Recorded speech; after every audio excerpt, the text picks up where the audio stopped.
Bonjour à tous, je m'appelle Geneviève Gallorand, je travaille pour l'OBVRPNS. Bienvenue à ce webinaire. Donc, je vais partager mon écran pour que vous puissiez voir la carte du territoire québécois. Alors voilà, euh, notre zone de gestion, on la voit, elle est tout juste à l'ouest de celle d'Abrinard. Elle fait partie, les deux zones de gestion, en fait, font partie du grand territoire couvert par les OBV, par les 40 OBV du Québec. Donc, de la Gaspésie jusqu'en Abitibi, on a des professionnels qui travaillent à implanter la gestion intégrée de l'eau par bassin versant.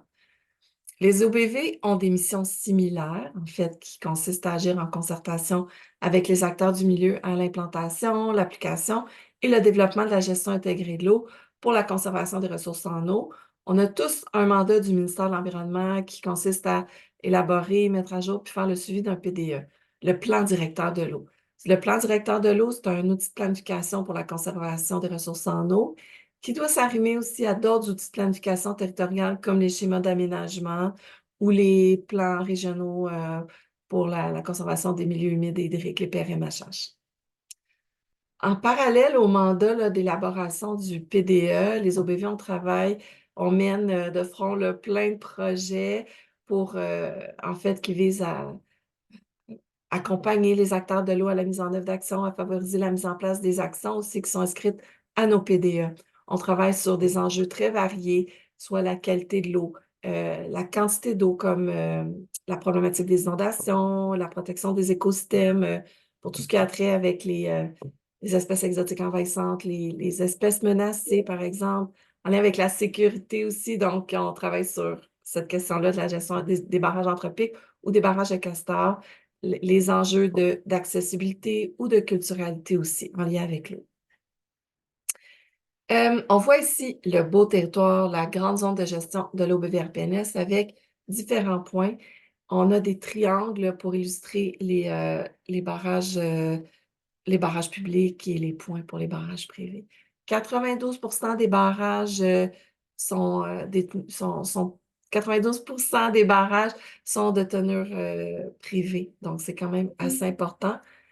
Les barrages au Québec sont en fin de vie. Donc, c'est des barrages tu sais, qui ont ce sont des actifs, en fait, qui ont de grandes valeurs. Euh, les coûts, finalement, pour l'entretien et la réfection, c'est très important. Donc, c'est un poids, c'est une responsabilité importante pour les propriétaires, les gestionnaires de ces barrages-là.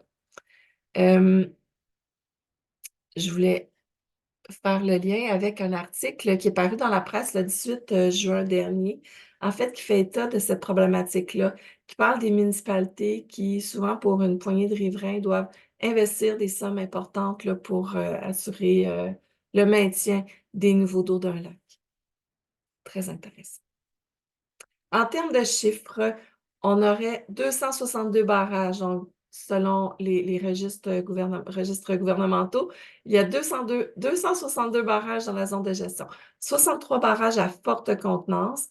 Sur la rivière Rouge, il y a un barrage hydroélectrique qui est fermé, là, qui n'est plus en opération depuis 1999.